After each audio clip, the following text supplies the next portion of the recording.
ಮಹಿಳಾ ಟಿ20 ವಿಶ್ವಕಪ್ ವಿಜೇತರಿಗೆ ಸನ್ಮಾನ.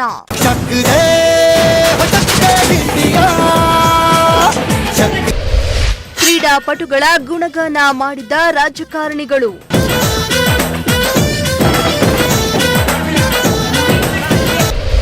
ತಂಡದ ನಾಯಕಿ ದೀಪಿಕಾ, ಕಾವ್ಯ ವಿ ಹಾಗೂ ಕಾವ್ಯಗೆ ಸನ್ಮಾನ.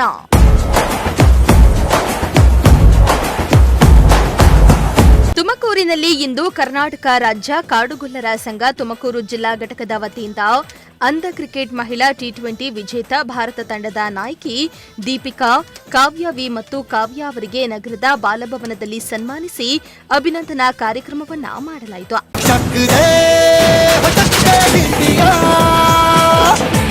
ಹೌದು, ತುಮಕೂರಿನ ಟೌನ್ ಹಾಲ್ನಲ್ಲಿ ಮಾಜಿ ಸಚಿವ ಕೆಎನ್ ರಾಜಣ್ಣ ಹಾಗೂ ಸಂಸದ ಗೋವಿಂದ ಕಾರಜೋಳ ಮತ್ತು ಜ್ಯೋತಿ ಗಣೇಶ್, ಸುರೇಶ್ ಗೌಡ ಮತ್ತಿತರರು ಅಂಧ ಕ್ರಿಕೆಟ್ ಮಹಿಳಾ ತಂಡದ ಆಟಗಾರ್ತಿಯರ ಪಲ್ಲಕ್ಕಿ ಮೆರವಣಿಗೆಗೆ ಚಾಲನೆ ನೀಡಿದ್ರು. ಹಲವಾರು ಕಲಾ ತಂಡಗಳೊಂದಿಗೆ ಭಾರತ ಅಂಧ ಕ್ರಿಕೆಟ್ ಮಹಿಳಾ ತಂಡದ ಆಟಗಾರ್ತಿಯರನ್ನ ಪಲ್ಲಕ್ಕಿಯಲ್ಲಿ ನಗರದ ಟೌನ್ ಹಾಲ್ನಿಂದ ಬಾಲಭವನದವರೆಗೂ ಮೆರವಣಿಗೆಯನ್ನ ಮಾಡಲಾಯಿತು.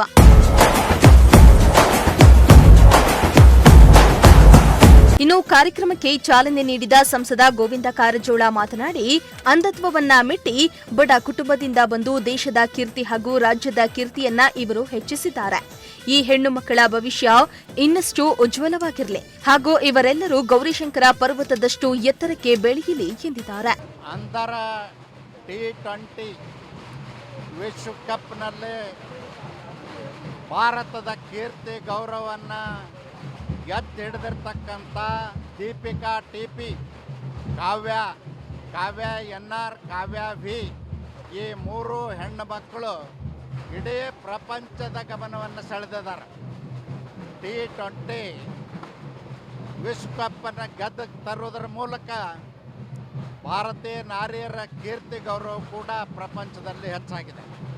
ಅಷ್ಟೇ ಅಲ್ಲದೆ ಭಾರತ ಸರ್ಕಾರ, ದೇಶದ ಪ್ರಧಾನಮಂತ್ರಿಗಳಾಗಿರ್ತಕ್ಕಂಥ ನರೇಂದ್ರ ಮೋದಿಜಿಯವರು ಮೆಚ್ಚಿ ಅವ್ರನ್ನ ಸನ್ಮಾನಿಸ್ತಕ್ಕಂಥ ಮಾಡಿದಾರೆ. ಇವತ್ತು ತುಮಕೂರಿನಲ್ಲಿಯೂ ಕೂಡ ನಮ್ಮ 3 ಜನ ಹೆಣ್ಣು ಮಕ್ಕಳಿಗೆ ಸನ್ಮಾನ ಮಾಡಿ ಇವತ್ತು ಅವ್ರನ್ನ ಮೆರವಣಿಗೆ ಮೂಲಕ ಕಾರ್ಯಕ್ರಮಕ್ಕೆ ಒಯ್ತಾ ಇದ್ವಿ.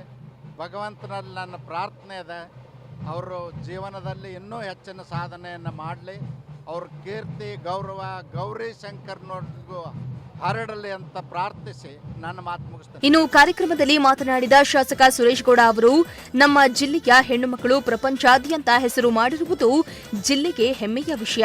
ಬಡತನದಿಂದ ಬಂದು ಅಂಧತ್ವವನ್ನ ಮೆಟ್ಟಿ ವಿಶ್ವಕಪ್ ಗೆದ್ದಿರುವುದು ದೇಶಕ್ಕೆ ಖುಷಿ ವಿಚಾರ. ಸರ್ಕಾರ ಈ ಕ್ರೀಡಾಪಟುಗಳಿಗೆ ಕೆಲಸ ನೀಡುವಂತೆ ನಾವು ಕೂಡ ಸರ್ಕಾರಕ್ಕೆ ಮನವಿಯನ್ನ ಮಾಡ್ತೇವೆ ಎಂದಿದ್ದಾರೆ. ವಿಶ್ವಕಪ್ ವಿಜೇತ ತಂಡಕ್ಕೆ ಮೊದಲನಾಗಿ ಅಭಿನಂದನೆಗಳನ್ನು ಸಲ್ಲಿಸುತ್ತೇನೆ. ಹಾಗೆ ಇವತ್ತು 3 ಜನ ಪ್ರಮುಖವಾಗಿ ಕಾಡುಗೊಲ್ಲ ಸಮಾಜದಲ್ಲಿ ಹುಟ್ಟಿ ಇವತ್ತು ಟಿ20 ವಿಶ್ವಕಪ್ನ ತಂಡಕ್ಕೆ, ಅಂಧರ ಕ್ರಿಕೆಟ್ ಒಂದು ತಂಡಕ್ಕೆ ನಾಯಕತ್ವವನ್ನು ವಹಿಸಿಕೊಂಡು ಆ ನಾಯಕತ್ವದಲ್ಲಿ ಭಾರತ ದೇಶಕ್ಕೆ ಕೀರ್ತಿ ಪತಾಕೆಯನ್ನು ಹಾರಿಸಿರುವಂಥ ವಿಶ್ವ ಅಂಧ ಮಹಿಳೆಯ ಟಿ20 ವಿಶ್ವಕಪ್ ವಿಜೇತ ಭಾರತ ತಂಡದ ನಾಯಕಿಯಾದಂಥ ದೀಪಿಕಾ ಅವರಿಗೆ ಹೃದಯಪೂರ್ವಕವಾದ ಅಭಿನಂದನೆಗಳನ್ನು ನಾನು ನಮ್ಮ ತುಮಕೂರು ಜಿಲ್ಲೆಯಿಂದ, ಕರ್ನಾಟಕದಿಂದ, ಇಡೀ ದೇಶದಾದ್ಯಂತ ತುಂಬ ಹೃದಯದ ಅಭಿನಂದನೆಗಳನ್ನು ನಾನು ಸಲ್ಲಿಸ್ತಾ ಇದ್ದೇನೆ. ಹಾಗೆ ಆ ಟೀಮ್ನಲ್ಲಿ 2 ಪ್ಲೇಯರ್ಸ್ಗಳು ಬಂದಿದ್ದಾರೆ. ನಮ್ಮವರೇ, ಇನ್ನೊಬ್ರು ಕಾವ್ಯ ವಿ, ಕೊರಟಗೆರೆ ತಾಲೂಕಿನವರು, ಇನ್ನೊಬ್ರು ಶಿವಮೊಗ್ಗದವರು ಕಾವ್ಯ ಅವರು. 3 ಜನರಿಗೂ ಇವತ್ತು ಒಂದು ಸನ್ಮಾನ ಕಾರ್ಯಕ್ರಮವನ್ನು ಭಾಗವಹಿಸಿದ್ದೇವೆ. ಸನ್ಮಾನ ಮಾಡುವಂಥ ಒಂದು ಕಾರ್ಯಕ್ರಮದಲ್ಲಿ ಈಗಾಗಲೇ ಈ ಟೀಮ್ಗೆ ಸನ್ಮಾನ್ಯ ದೇಶದ ಪ್ರಧಾನಮಂತ್ರಿಗಳಾದ ನರೇಂದ್ರ ಮೋದಿ ಅವರು ಕೂಡ ಶುಭ ಹಾರೈಸಿದ್ದಾರೆ. ಮತ್ತೆ ಅವರು ಕೂಡ ಅಭಿನಂದನೆಗಳನ್ನು ಸಲ್ಲಿಸಿದ್ದಾರೆ, ಸನ್ಮಾನವನ್ನು ಕೂಡ ಮಾಡಿದ್ದಾರೆ. ಇವತ್ತಿನ ಒಂದು ಕಾರ್ಯಕ್ರಮ ಏನಪ್ಪಾ ಅಂತ ಹೇಳಿದ್ರೆ, ಇವತ್ತು ಇಡೀ ಕಾಡುಗೊಲ್ಲ ಸಮಾಜ ಸುಮಾರು 44 ತಾಲೂಕುಗಳಲ್ಲಿ ಇರುವಂತ ಎಲ್ಲ ಪ್ರಮುಖರು ಈ ಒಂದು ಕಾರ್ಯಕ್ರಮವನ್ನು ಕಣ್ತುಂಬಿಸ್ಕೊಳ್ಳಕ್ಕೆ ಬಂದಿದ್ದಾರೆ. ನಮ್ಮ ಕಾಡುಗೊಲ್ಲ ಅಟ್ಟಿಯಲ್ಲಿ ಹುಟ್ಟಿದಂತ ಒಂದು ಹೆಣ್ಣು ಮಗು, ಅಂಧ ಹೆಣ್ಣು ಮಗು ಎಲ್ಲವನ್ನ ಮೀರಿ ಒಂದು ವಿಶ್ವ ಮಟ್ಟದಲ್ಲಿ ನಮ್ಮ ಸಮಾಜದಲ್ಲ, ದೇಶದ ದೇಶದ ಒಂದು ಗೌರವವನ್ನ ವಿಶ್ವದಲ್ಲಿ ಎತ್ತಿ ಹಿಡಿದಿರುವಂತ ಒಂದು ಹೆಣ್ಣು ಮಗಳನ್ನ ಅಭಿನಂದಿಸಲಿಕ್ಕೆ ನಾವು ಇನ್ನು ಶಾಸಕ ಜ್ಯೋತಿ ಗಣೇಶ್ ಮಾತನಾಡಿ, ವಿಶ್ವಕಪ್ ಗೆದ್ದಿರುವ ತಂಡದಲ್ಲಿ ನಮ್ಮ ಜಿಲ್ಲೆಯವರೇ ಇಬ್ಬರು ಆಟಗಾರ್ತಿಯರು ಇರುವುದು ನಿಜಕ್ಕೂ ಕೂಡ ಸಂತೋಷದ ವಿಚಾರ. ಅದರಲ್ಲೂ ಭಾರತ ಅಂಧ ಕ್ರಿಕೆಟ್ ತಂಡದ ನಾಯಕಿ ದೀಪಿಕಾ ಒಂದು ಕಾಡುಗೊಲ್ಲ ಬುಡಕಟ್ಟು ಜನಾಂಗದ ಬಡ ಕುಟುಂಬದಿಂದ ಈ ರೀತಿಯ ಸಾಧನೆ ಮಾಡಿರುವುದು ಖುಷಿಯ ವಿಚಾರ. ಅದರಲ್ಲೂ ನಮ್ಮ ಜಿಲ್ಲೆಯವರು ಎನ್ನುವುದು ನಮ್ಮ ಹೆಮ್ಮೆಯ ಸಂಗತಿಯಾಗಿದೆ. ಸರ್ಕಾರದಿಂದ ಬರುವ ಸವಲತ್ತುಗಳನ್ನ ಇವರಿಗೆ ನೀಡಲು ನಾವು ಶ್ರಮಿಸುತ್ತೇವೆ ಎಂದಿದ್ದಾರೆ. ಮುಖ್ಯವಾಗಿ ಕಾರ್ಯಕ್ರಮದ ಕೇಂದ್ರ ಬಿಂದುಗಳಾದಂತಹ T20 ಕಪ್ ನಲ್ಲಿ ಏನು ಗೆದ್ದು ವಿಶ್ವಕಪ್ ನಲ್ಲಿ ನಮ್ಮೆಲ್ಲರೂ ಕೂಡ ಹಿರಿಮೆ ತಂದಂತ ದೀಪಿಕಾ ನೇತೃತ್ವದ ದೀಪಿಕಾ ಮತ್ತು ಕಾವ್ಯ ಎನ್ಆರ್ ಮತ್ತು ಕಾವ್ಯಾದಿ ಸನ್ಮಾನ್ಯ ಕ್ರೀಡಾಪಟುಗಳು ನೆರೆದಿರ್ತಕ್ಕಂಥ ಎಲ್ಲ ಸನ್ಮಾನ್ಯ ರಾಜ್ಯ ಕಾಡುಗೊಲ್ಲ ಸಂಘದ ಆತ್ಮೀಯ ಬಂಧುಗಳು, ಇವತ್ತೊಂದು ಅಪೂರ್ವವಾದಂತ ಕ್ಷಣ. ಯಾಕಂದ್ರೆ ದೀಪಿಕಾರವರು ಕೇವಲ ನಿಮ್ಮ ಒಂದು ಸಮಾಜವಲ್ಲ, ಭಾರತದ ಘನತೆ ನೆತ್ತಿದ್ದಾರೆ. ಇವತ್ತು ನಿಮ್ಮ ಒಂದು ಸಮಾಜ ಒಗ್ಗಟ್ಟಾಗಿ ಇವತ್ತು ಏನಾದ್ರು ಸಂಘಟನೆ ಆಗಿ ಇವತ್ತು ಒಂದು ದೊಡ್ಡ ಕಾರ್ಯಕ್ರಮ ಆಗ್ಬೇಕಾದ್ರೆ ಅದಕ್ಕೆ ದೀಪಿಕಾ ಅವರು ಕೂಡ ಕಾರಣ ಅಂತ ಈ ಸಂದರ್ಭದಲ್ಲಿ ಹೇಳ್ತಾ, ಆ ಒಂದು ಕಾರಣ ದೀಪಿಕಾ ಇದ್ರು ಕೂಡ ಸಂಘಟನೆ ಮುಖ್ಯ. ರಾಜಣ್ಣವರು ನಾನು ಸುಮಾರು ಒಂದು 2.5 ವರ್ಷದಿಂದ ನೋಡ್ತಾ ಇದ್ದೀನಿ. ರಾಜಣ್ಣನವರ ಒಂದು ಏನು ಪಾದರಸದಂತೆ ನಿಮ್ ಎಲ್ಲಾ ಕಡೆನೂ ಕೂಡ ತಾಲೂಕುಗಳಲ್ಲಿ ಹೋಗಿ ಸಂಘಟನೆ ಮಾಡಿ ಇವತ್ತು ಏನಾರ ನಿಮ್ಮೊಂದು ಶಕ್ತಿ ಬಂದಿದೆ. ಯಾಕಂದ್ರೆ ಅಂಬೇಡ್ಕರ್ ಅವರು ಹೇಳಿದ್ದಾರೆ, ಒಂದು ಎಜುಕೇಟ್, ಆರ್ಗನೈಸ್ ಅಂಡ್ ಫೈಟ್ ಅಂತ. ನೀವು ಎಜುಕೇಟ್ ಆಗ್ಬೇಕು. ಇವತ್ತು ರಾಜಣ್ಣ ಅವರು ನಿಮ್ಮೆಲ್ಲರನ್ನು ಕೂಡ ಆರ್ಗನೈಸ್ ಮಾಡ್ತಾ ಇದ್ದಾರೆ. ಈ ಆರ್ಗನೈಸ್ ಆಗಿರೋದ್ರಿಂದ ನೀವು ಒಂದು ಫೈಟ್ ಮಾಡೋದಕ್ಕೆ ಒಂದು ಅನುಕೂಲ ಆಗಿದೆ. ಅದರಿಂದ ಇನ್ನು ಭಾರತ ಅಂಧ ಕ್ರಿಕೆಟ್ ತಂಡದ ನಾಯಕಿ ದೀಪಿಕಾ ಮಾತನಾಡಿ, ಇದು ನನಗೆ ನಿಜಕ್ಕೂ ಕೂಡ ಸಂತೋಷದ ಕ್ಷಣ.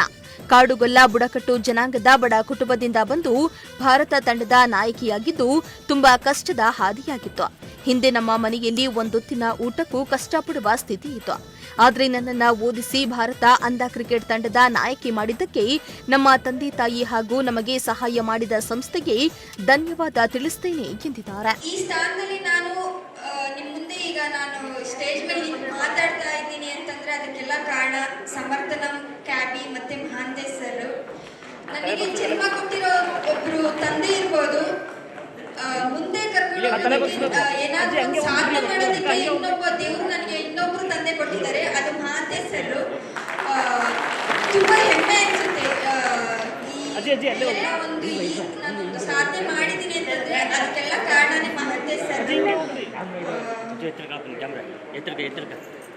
ನಾನು ಹುಟ್ಟಿದಾಗಲೇ ಬ್ಲೈಂಡ್ ಆಗಿರ್ಲಿಲ್ಲ. 5 months ಬೇಬಿ ಇದ್ದಾಗ ನಾನು ಒಂದು 5 ತಿಂಗಳು ಬಾಬುನಲ್ಲಿ ನಾನು ಉಗ್ರಲ್ಲಿ ಪರ್ಚ್ಕೊಂಡು ನಾನು ಬ್ಲೈಂಡ್ ಆಗಿದ್ದು. ಅದಾದ್ಮೇಲೆ ನನ್ನ ತಂದೆ ಆಗ ತುಂಬಾ ಕಡು ಕುಟುಂಬ ನಮ್ದು. ಆಗ ಒಂದು ಟೈಮ್ ಊಟ ಸಿಗದೆ ನಮಗೆ ತುಂಬಾ ಕಷ್ಟ ಆಗಿತ್ತು. ಇಲ್ಲಿ ನನ್ನ ತಾಯಿಯ ಅಣ್ಣರು ಸಹ ಇಲ್ಲಿ ಬಂದಿದ್ದಾರೆ, ಪುತ್ತೂರಿಗೆ. ನಾವು ಎಷ್ಟು ಕಷ್ಟ ಬಿದ್ದಿದ್ದೀವಿ ಅನ್ನೋದು. ಅದಾದ್ಮೇಲೆ ನನ್ನ ತಂದೆ ತಾಯಿ ಒಂದು 10 ವರ್ಷ 12 ವರ್ಷ ಆದ್ಮೇಲೆ ಕರ್ಕೊಂಡು ಬನ್ನಿ, ನಾವು ಆಗ ಆಪರೇಷನ್ ಮಾಡ್ತೀವಿ ಅಂತ ಹೇಳಿದ್ರು. ಅದು ತಂದೆ ಹತ್ರ ಸ್ವಲ್ಪ ದುಡ್ಡು ಇಲ್ಲದೆ ಇರೋ ಕಾರಣ ಸ್ವಲ್ಪ ತುಂಬಾ ಸಮಯ ತಗೊಂಡ್ರು ತಂದೆ. ಒಂದು 17 ವರ್ಷ ಇದ್ದಾಗ ತಂದೆ ಕರ್ಕೊಂಡೋದ್ರು. ಇಲ್ಲಪ್ಪ ಅಂದ್ರೆ ಬರೋದಿಲ್ಲ, ದೃಷ್ಟಿ ಹೋಗ್ಬಿಟ್ಟಿದೆ ಅವಳದು ಅಂತ ಅಂದ್ಬಿಟ್ಟು.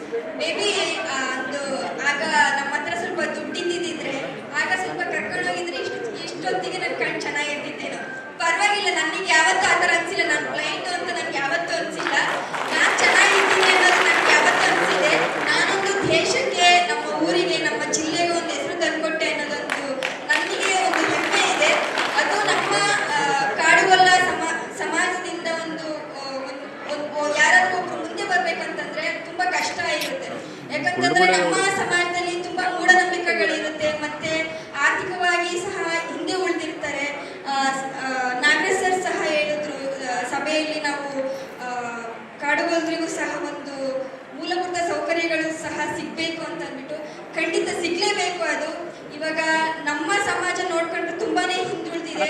ಮುಂದೆ ಬರೋ ಜನರೇಷನ್ಗಳಿಗೆ, ಇವಾಗ ನೀವು ಏನು ತಂದೆ ತಾಯಿ ಇದ್ದೀರೋ, ಮುಂದೆ ಬರೋ ಜನರೇಷನ್ ಅವ್ರಿಗೆ, ನಿಮ್ಮ ಮಕ್ಕಳಿಗೆ, ಅವರಿಗೂ ಸಹ ನೀವು ಹೇಳ್ಕೊಡ್ಬೇಕಾಗುತ್ತೆ. ಅವರಿಗೆ ಒಂದು ಮೂಢನಂಬಿಕೆಗಳನ್ನು ಅವ್ರ ಹತ್ರ ಸ್ವಲ್ಪ ಪಾಲಿಸ್ಬೇಡಿ. ನಮ್ಮ ಕಂಟ್ರಿ ಇನ್ನು ತುಂಬಾ ಡೆವಲಪ್ ಆಗ್ತಾ ಇದೆ. ಅದೇ ತರ ನಮ್ಮ ಸಮಾಜ ಕೂಡ ಇನ್ನು ಡೆವಲಪ್ ಆಗ್ಬೇಕನ್ನೋದು ನನ್ನ ಆಸೆ. ನಮ್ಮ ಸಮಾಜದವರಿಗೆ ಇನ್ನು ಹೆಚ್ಚಾಗಿ ಮೂಲಭೂತ ಸೌಕರ್ಯಗಳು ಸಹ ಸಿಗ್ಬೇಕನ್ನೋದು ನನ್ನ ಆಸೆ.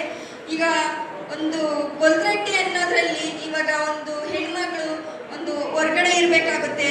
ಮತ್ತೆ ಅವರಿಗೆ ಒಂದು ಪಾಪ ಆಗೋ ಸಮಯದಲ್ಲಿ, ಪಾಪ ಆದ ನಂತರ ಅವರು ಒಂದು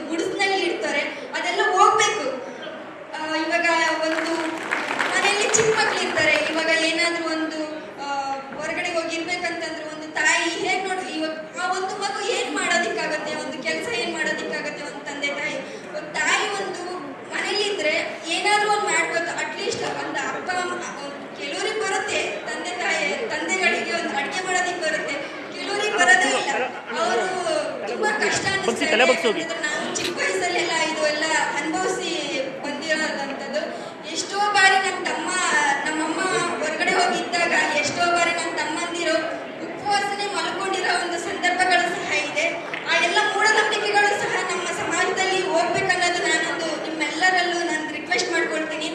ಖಂಡಿತ ನಮ್ಮ ಸಮಾಜಕ್ಕೆ, ನಮ್ಮ ಕಾಡುಗೊಲ್ಲ ಸಮಾಜಕ್ಕೆ ಒಂದು ನಮ್ಮ ಕೇಂದ್ರ ಸರ್ಕಾರ ಆಗಿರ್ಬೋದು ಮತ್ತೆ ರಾಜ್ಯ ಸರ್ಕಾರ ಆಗಿರ್ಬೋದು ಒಂದು ಸ್ಥಾನ ಕೊಡಬೇಕು. ನಮಗೂ ಸಹ ಒಂದು ರಾಜಕಾರಣಿಯಲ್ಲಿ ಒಂದು ಸ್ಥಾನ ಇರಬೇಕು ಅನ್ನೋದು ನನ್ನ ಆಸೆ. ನನಗೆ ತುಂಬ ಖುಷಿ ಅನಿಸುತ್ತೆ. ಅದಾದಮೇಲೆ ನಾನು 4th ಇಂದ ಮತ್ತೆ 10th ವರೆಗೂ ನಾನು ಬ್ಲೈಂಡ್ ಸ್ಕೂಲಲ್ಲಿ ಓದಿದೆ. ಅದಾದಮೇಲೆ ನಾನು ಫಸ್ಟ್ PU ಸೆಕೆಂಡ್ PU ಬರ್ಗೂರಲ್ಲಿ ಓದಿದೆ ನಾನು. ಅದಾದಮೇಲೆ ನನಗೆ ಸಮರ್ಥನಮ್ಮ ಅವರು ಡಿಗ್ರಿ ಮಾಡೋದಕ್ಕೆ ನನಗೆ ಸಹಾಯ ಮಾಡಿದ್ರು. ಹಣಕಾಸಿಗೆ ಇವಾಗ ಪರ್ಸ್ನಲ್ ಆಗಿರ್ಬೋದು, ನಮ್ಮ ಫ್ಯಾಮಿಲಿಗೂ ಸಹ ತುಂಬಾನೇ ಸಪೋರ್ಟಿವ್ ಆಗಿದೆ ಸಮರ್ಥನಮ್ಮ. Thank you so much sir. ಇನ್ನು ಭಾರತದ ಅಂಧ ಕ್ರಿಕೆಟ್ ತಂಡದ ಆಟಗಾರ್ತಿ ಕಾವ್ಯ ಮಾತನಾಡಿ, ನಾನು ಕಾಡುಗೊಲ್ಲ ಸಮುದಾಯಕ್ಕೆ ಸೇರದೇ ಇದ್ರೂ ಕೂಡ ನನ್ನನ್ನ ಕರೆದು ಕಾಡುಗೊಲ್ಲ ಸಂಘದಿಂದ ಸನ್ಮಾನ ಮಾಡ್ತಾ ಇರುವುದು ನಿಜಕ್ಕೂ ಖುಷಿ ಆಗ್ತಾ ಇದೆ ಎಂದಿದ್ದಾರೆ. ತುಂಬಾ ಖುಷಿ ಆಗ್ತದೆ ಸರ್, ನಮ್ಮನ್ನ ಇನ್ವೈಟ್ ಮಾಡಿ ಈ ತರ ಒಂದು ಅವಕಾಶ ಮಾಡಿಕೊಟ್ಟಿದ್ದಕ್ಕೆ. ಅದು ತುಮಕೂರು ಜಿಲ್ಲೆಯಲ್ಲಿ, ನಾನು ತುಮಕೂರು ಜಿಲ್ಲೆಯಲ್ಲಿ ಆಗಿರೋದಕ್ಕೆ ಒಂಥರ ಖುಷಿ. ನಾನು ಇಲ್ಲಿ ಏನಂತ ಅಂದ್ರೆ, ಇಲ್ಲಿ ಕರ್ನಾಟಕ ರಾಜ್ಯ ಕಾಡುಗೊಲ್ಲರ ಸಂಘದಿಂದ ಆ ಸಂಘದಿಂದ ಹಿಡಿದು ನಮ್ಮನ್ನು ಇನ್ವೈಟ್ ಮಾಡಿದ್ದಾರೆ. ಅದೊಂದು ತುಂಬಾ ಖುಷಿ ಆಗ್ತದೆ. ನನ್ನೂರು ತುಮಕೂರು ಜಿಲ್ಲೆ, ತುಮಕೂರು ತಾಲೂಕು, ದೇವಪುರ ಪೋಸ್ಟ್, ಗೌರವಳ್ಳಿ, ನಾಗನಪಳ್ಳಿ ಅಂತ. ನಮ್ಮೂರ ಹೆಸರು ಏನೋ ಅಷ್ಟು ಗೊತ್ತಿಲ್ಲ ಅನ್ಸುತ್ತೆ, ಚಿಕ್ಕ ಹಳ್ಳಿ ಆಗಿರೋದ್ರಿಂದ ಒಂದು ಹೆಮ್ಮೆ ಅನಿಸ್ತದೆ ಸರ್. ಅಂತ ಚಿಕ್ಕ ಹಳ್ಳಿಯಿಂದ ಒಂದು ಇಂಥ ಸ್ವಲ್ಪ ಏನೋ ಒಂದು ಮಟ್ಟಿಗೆ ಸಾಧನೆ ಮಾಡಿದ್ದೀವಿ ಅನ್ನೋದೊಂದು ತುಂಬಾ ಖುಷಿ ಆಗ್ತದೆ. ನಮ್ಮ ಕ್ಯಾಪ್ಟನ್ ಎಲ್ಲ ಹೇಳ್ಕೊಂಡಿದ್ದಾರೆ, ಅವ್ರು ಯಾವಾಗಲೂ ಮಾತಾಡಿರೋ ಅಷ್ಟು ಅವ್ರ ಬಗ್ಗೆ ಮಾತ್ರ ಮಾತಾಡಲ್ಲ, ಎಲ್ಲರ ಬಗ್ಗೆನೂ ಮಾತಾಡ್ತಾರೆ.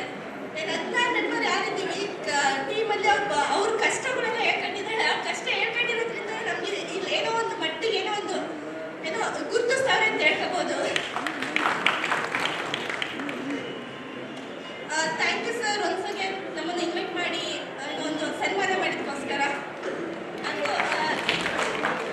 ಇನ್ನೊಂದು ಮಾತು ಏನು ಹೇಳ್ಬೇಕು ಅಂದ್ರೆ, ನಮ್ಮ ಸಮರ್ಥನ ಸಂಸ್ಥೆ ಮತ್ತೆ ನಮ್ಮ ಮಾಂತೇಶ್ವರಿ ಇದ್ದಾರಲ್ಲ, ಅವರೊಂಥರ ನಮಗೆ ದೇವರುಗಳು. ಮತ್ತೆ ನಮ್ಮ ಸಮರ್ಥನ ಸಂಸ್ಥೆ ನಮ್ಗೊಂಥರ ದೇವಸ್ಥಾನ ಇದ್ದಂಗೆ. ಅಲ್ಲಿ ನಮ್ಮನ್ನ ಹೋಗೋಕ್ಕಿಂತ ಮುಂಚೆ ನಾವು ಅಂದ್ಕೊಂಡಿರ್ತೀವಿ, ನಮ್ಮ ಏನೋ ಇಡೀ ದೇಶದಲ್ಲಿ ನಾವು ಒಬ್ಬರೇ ಈ ಥರ ಅಂಗವಿಕಲರಿರೋದು, ಜನ ನಮ್ಮನ್ನು ಒಂಥರ ನೋಡ್ತಾರೆ ಅಂತ ಅನ್ಕೊಂತ ಇರ್ತೀವಿ.